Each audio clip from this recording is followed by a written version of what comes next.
just Letty for short. Most friends call me Letty. And I came from Indiana, and that's where I met my husband. And at the age of 15, we were dating, and about 8 years later, we got married. And since then, he's been in the Army quite a bit of the time, so we've traveled a lot. I'm a anesthetist at the VA Medical Center, and I've been there for 8 years now. I've been in the profession for 21 years. I was Army trained and went to Vietnam. I still have my commission as lieutenant colonel, but my paperwork is in St. Louis. I'm inactive reserve. I got a few more years to work. I'm glad I do enjoy it because I'm not quite ready to retire yet. We have 3 children and nearly 6 grandchildren. One's in the oven still.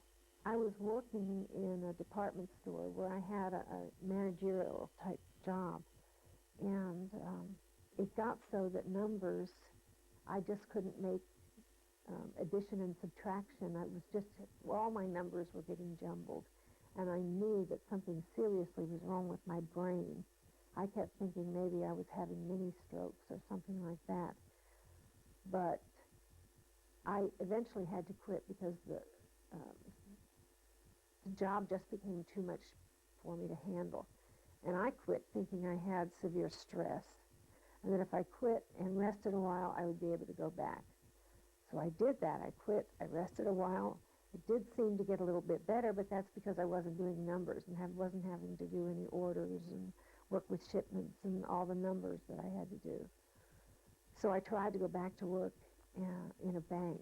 And when I was being trained with a bunch of other young ladies, the assignments they gave to type on these little teller machines, everybody else would be totally done, and you'd still hear my machine going. I just could not keep up with it, which was humiliating. The first time I quit after a week, and I said, I'll be back, because I kept thinking, well, maybe I'll get over the stress. I'll be back. So I did. I tried again for a second term, and I still couldn't get it. I first went to my family physician, and I told him there's something serious wrong with my brain. I can't do numbers at all anymore, addition, subtraction. It's got to the point where writing is hard, reading, and I'm forgetting everything. And I'll wake up in the night and just wander around the house. And I have enough medical knowledge to know that I've got something serious going on. So I told him about it, and he asked me those usual questions about what's the president, what's the vice president, what's the senator, and things like that, which was very demeaning to me because I still had my intelligence, but it comes across in a different way. You know, our whole family is medical. I'm the only one not medical in the whole family, and all the others, you know, had opinions of all this. When I first found that I had a problem, I was the only one that was concerned about it. Everybody else wrote it off as something else. And then when I did find out I had Alzheimer's disease, people would still say, well, I forget things all the time. I'm always forgetting something. And, well, that's all right. I do that too. It was very condescending. And they just couldn't understand what I was going through. At first, I think I may have been one of those that said, don't worry about it.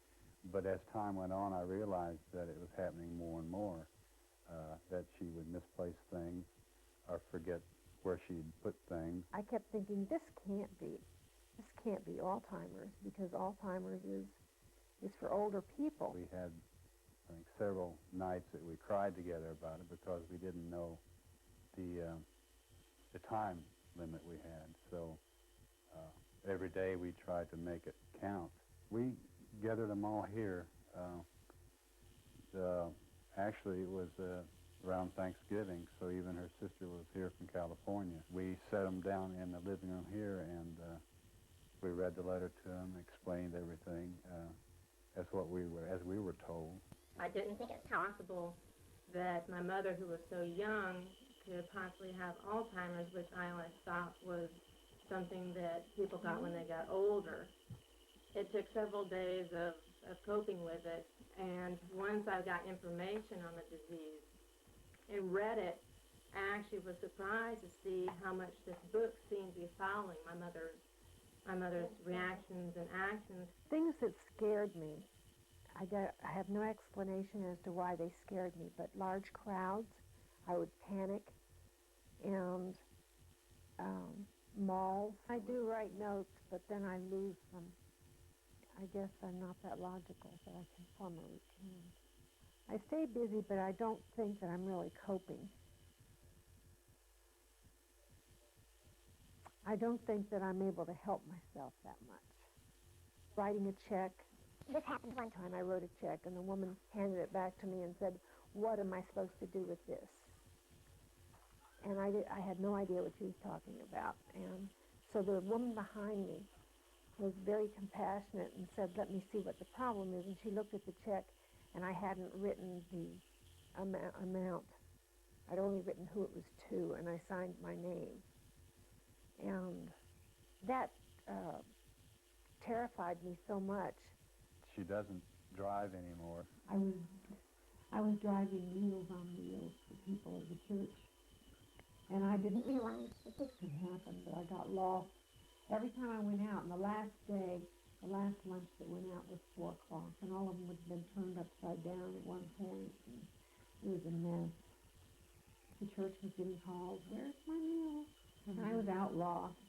But now she doesn't drive anymore, and this is her own decision. But if she said that she wanted to drive, I would have to confront her on this, because I'd be worried about her making a decision too quick if something came up, or getting lost driving.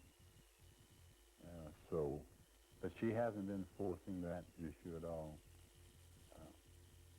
One day she did drive, though, to my daughter's house to take some food, and she told me she wouldn't. I think she forgot and went and drove, and I was, a little upset until she got back home, but even though it's just down the road. We enjoy quite a bit together. Shopping we like to do.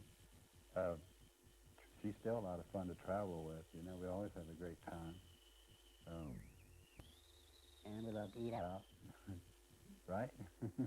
We like to cook in. And cook in. There's still a lot of things that we can do and enjoy. And I'm glad that she's still that far, or that much in an early stage of it. But there are days that I think that she's almost normal. And then something will come up, or the next day I realize that this isn't the way it is. I feel secure with her home at this point, because she feels comfortable here. And right now she knows not to try to do anything that, might be a mistake to her, where she could harm herself. And I do call her every day from work, just to see how she's getting along, to remind her to do certain things. I'm the type husband, a year or so ago, that she took care of everything. I'd work and bring home the check. She'd handle the kids, she'd handle the bills. And of course everything else, all I did was just work and present my check to her, and, she'd handle it. And now it's not that way. I've had to change, the things the way they are. And there's times, too, that I think sometimes on a good day, when she's, thinking clearly, she'll have a good decision on something, but I'll, try to override and be telling her how to do this or do that when she knows how to do it. And this can be upsetting to her, by me being overbearing at times. She and I would always shop together, and we belonged to a gourmet club, so the kitchen wasn't that unfamiliar to me. I think that I would get bored on a typical day, because I can't drive anymore.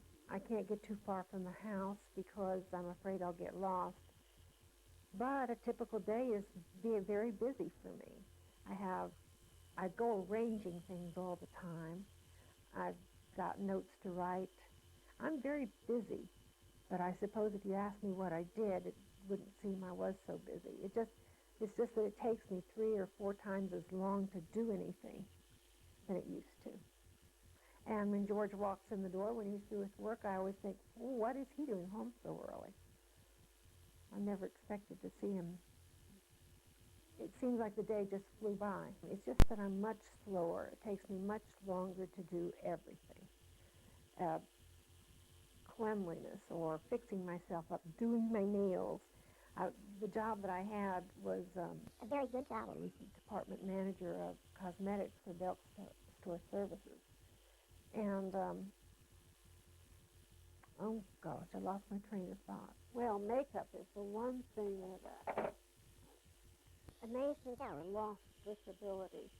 I keep a little sign right here that tells me all the steps to do because it's just fairly rarely that I can. And cosmetics are so important to me because I was a cosmetic representative. And so those things were almost second nature to me. But now we call it my compulsory hygiene day. I've got to bathe and do my nails and do my hair all at the same time. I don't like doing it. He just practically has to push me into the bathroom. So something has changed there to make me, well, it's changed 100 degrees from someone that used to primp a lot and do everything, full makeup before I even left the bedroom. Now I can go around in pajamas all day and fluffy slippers. I can't go to parties now. It's just terrible. I feel, even if they're people I know, I just feel uncomfortable. I feel claustrophobic as far as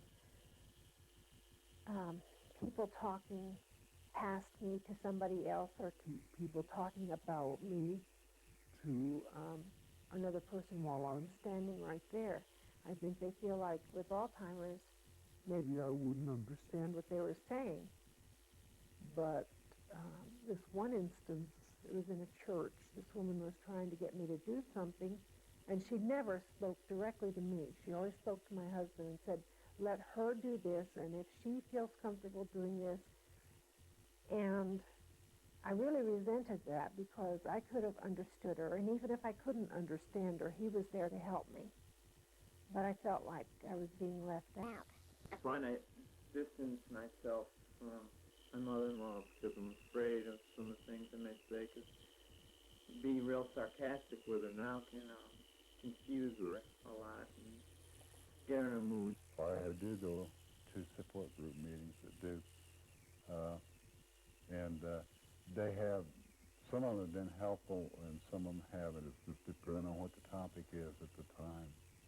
And but I think it's good to have it to go to. When she was first diagnosed, of course, neither one of us knew anything about it. The first book we bought, I think was called The 36-Hour Day or something, and that was one book that we started reading, and it was a great help. And then the last symposium that you all had in February, they had several copies of various type books to get, which I did buy, and basically that's the only way we learned what to expect. I think the toughest part right now for me is just watching her days of frustration that she has and that we'll go through because she was there. as we mentioned before, writing and doing all kind of projects, you know, sewing this and doing that, and to watch her go through a period where the sewing machine meant nothing to her anymore.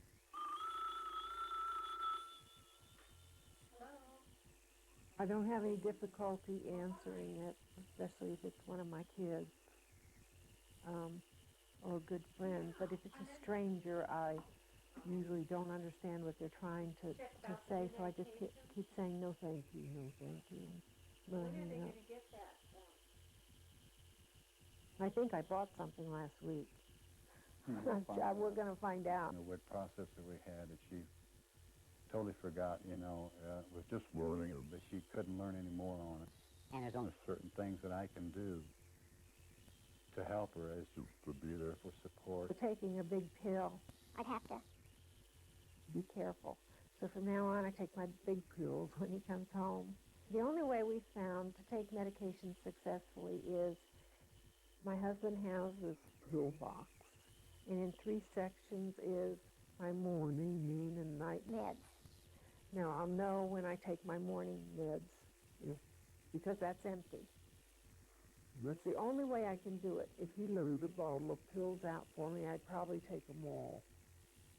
Not remembering, not on purpose, but just not remembering. I could turn around. Before this started, I'd take my morning meds, and 10 minutes later, turn around and go to get my morning meds, and he'd catch me.